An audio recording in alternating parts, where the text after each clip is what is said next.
Bem-vindos ao nosso Falando Nisso de hoje, nesse canal YouTube, com uma pergunta dupla. Niraldo Nascimento pergunta: me perdoe, Christian, vou fazer uma pergunta sem ter assistido todos os seus vídeos. Vejo um certo alinhamento em relação a Jung e a psicologia analítica.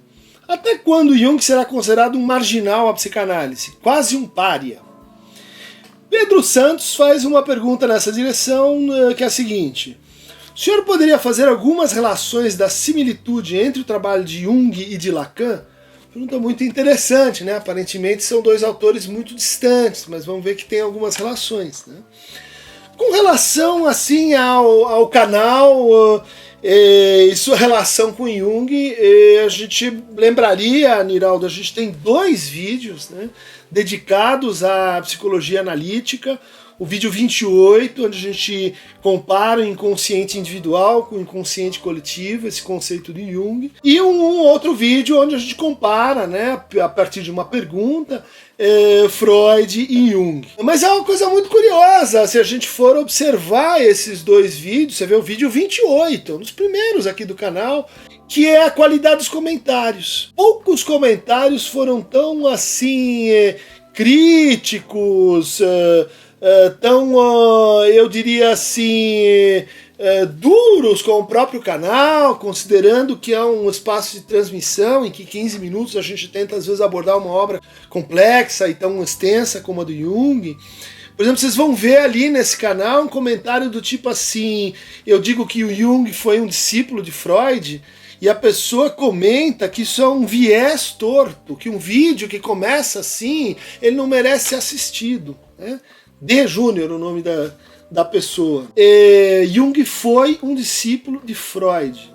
Isso é um fato histórico, acusado.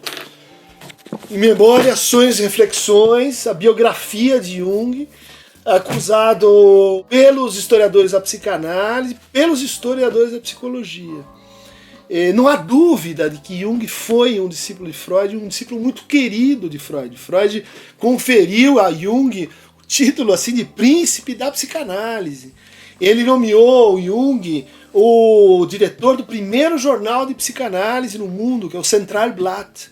E ele entendia que o Jung ia conseguir reverter essa suspeita que o Freud tinha de que a psicanálise se tornaria uma ciência judaica, que a psicanálise nunca conseguiria entrar nos circuitos mais nobres assim da psiquiatria da sua época. Onde estava Jung?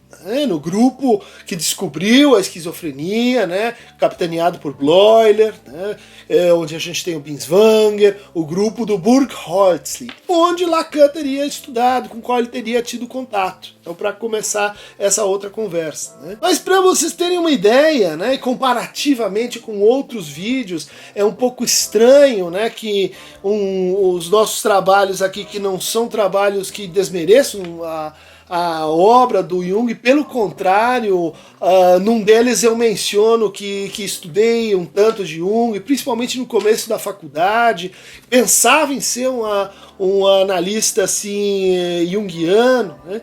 E mencionei que um dos motivos da separação entre Freud e Jung é a teoria do herói, a teoria da transformação que o Jung desenvolve lendo, por exemplo, a Missa Católica. O Jung era filho de um pastor, e reinterpretando o que seria então um herói, relativizando um pouco a ênfase que o Freud dava ao Édipo. O Heráclito, lá de Brasília, me saca uma coisa assim: mas você leu esse livro?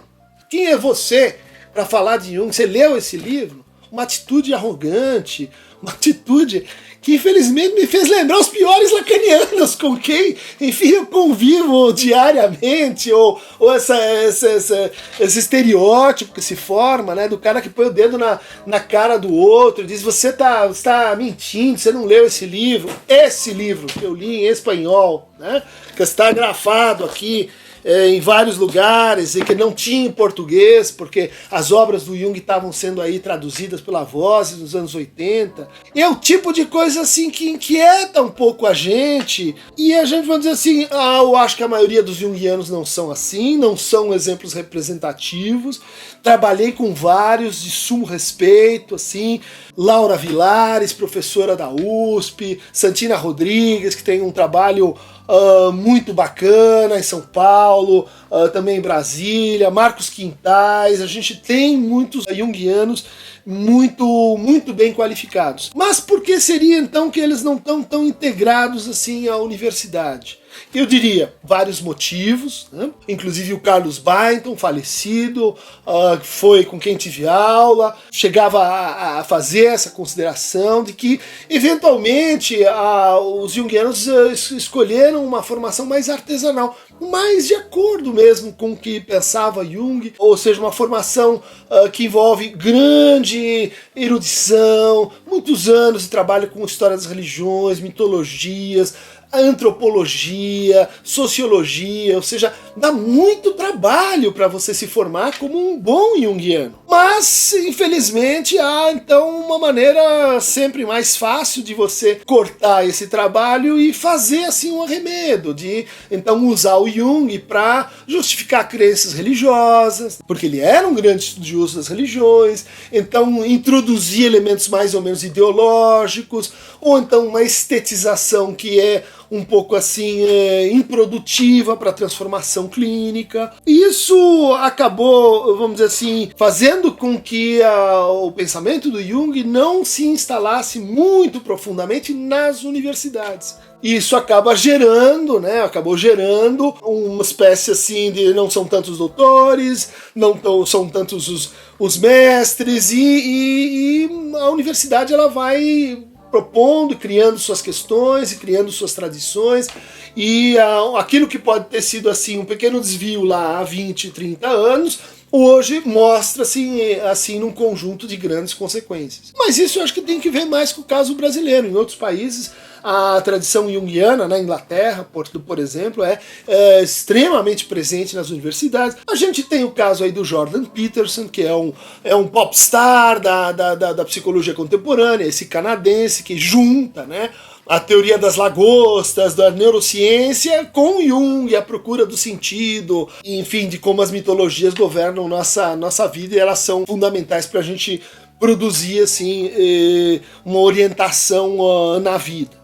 Então eu diria que esse alinhamento em relação a Jung e a psicologia analítica não seria assim uma atitude de má fé, uma atitude conspiracional contra junguianos, porque a gente poderia dizer assim, também outras correntes muito importantes da psicologia não encontram a mesma representação na Universidade Brasileira que a psicanálise, né? O psicodrama de Moreno, a gestalt terapia, a análise transacional, enfim, há muitas correntes que não conseguiram se instalar enquanto o quê? Enquanto um campo de debate, enquanto um campo de conversa, enquanto um grupo mais ou menos organizado que consegue somar esforços, né? Na academia isso é muito importante. Pesquisadores isolados, eles criam ali uma transmissão, mas eles acabam ao longo do tempo dispersando um pouco a concentração no estudo daquele autor, né? Essa pergunta sobre as relações entre Jung e Lacan, a gente poderia dizer assim, olha, são de fato concepções sobre o simbólico opostas. Enquanto para o Jung, e aí vocês podem pegar Resposta a Jó, que é um livro assim sensacional, onde ele interpreta esse capítulo da Bíblia. Ou aqui, o volume muito bacana, Freud e a Psicanálise,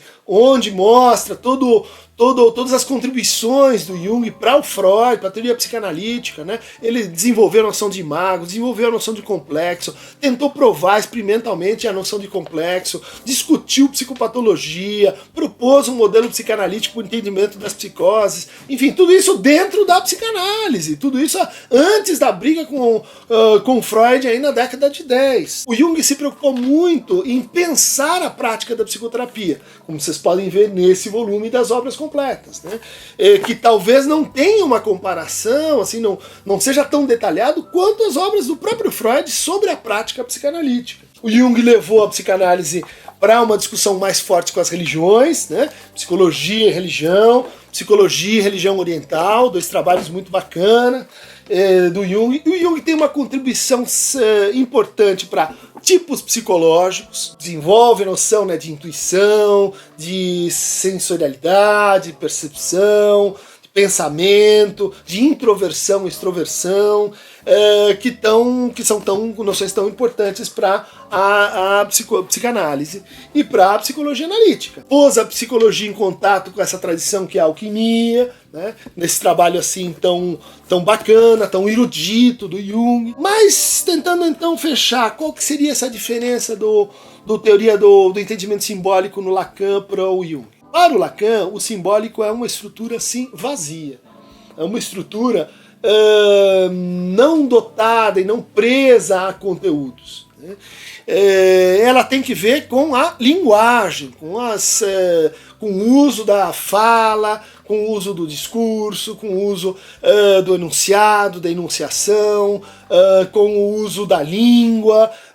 Esse é a materialidade que o Lacan vai encontrar para o simbólico a partir do Lévi-Strauss, né? A partir da dialética, né? Da dialética da fala e da linguagem. Para o Jung, o inconsciente coletivo ele se exprime basicamente através de imagens. Então, isso seria mais o equivalente no Lacan à noção de imaginário, talvez. Esse suporte simbólico na imagem, essa importância do suporte simbólico, essa ideia de que o suporte simbólico ele é transferido filogeneticamente. O Lacan não vai concordar com isso, ele vai dizer, não, ele é transmitido por nossas experiências de fala, né? O inconsciente é assim que o inconsciente passa. Né? Não é porque existiria assim, uma espécie de essência universal que habita cada uma das culturas e explica por que tantos mitos são tão similares. Então, a gente vai dizer assim, é um platonismo que a gente encontra por trás das ideias do Jung e que o Lacan não vai concordar, não vai admitir. O Jung é um teórico da individuação, né? Esse processo pelo qual os conflitos e os arquétipos vão sendo elaborados em cada indivíduo, né? No fundo, ele absorve essa noção sociológica do indivíduo, ele pensa a partir do indivíduo, ele chama, às vezes, a psicologia analítica uma psicologia que pensa a partir do indivíduo, uma coisa que o Lacan vai recusar. Ele vai dizer, não, a gente não trabalha com o conceito de indivíduo, a gente poderia buscar o conceito de eu, de ego, mas ele prefere introduzir, então, a noção de sujeito, e a noção de sujeito como justamente marcada por uma divisão, né? Então aí a oposição é muito forte, né? O indivíduo, o não dividido do Jung e o dividido do Lacan. Uma oposição mesmo entre essas duas formas de pensamento. Uma terceira distinção importante é que talvez o Jung pense o progresso do tratamento psicológico, da psicoterapia, como um progresso na ampliação da capacidade de simbolização como produção de sentido, como produção de uma certa organicidade, unidade para as experiências humanas, envolvendo então o passado, envolvendo o futuro, envolvendo o presente. O Lacan vai ser um teórico do sentido, mas ele entende que o processo clínico da psicanálise é, de certa forma, de libertar o sujeito da sua alienação ao sentido. Né?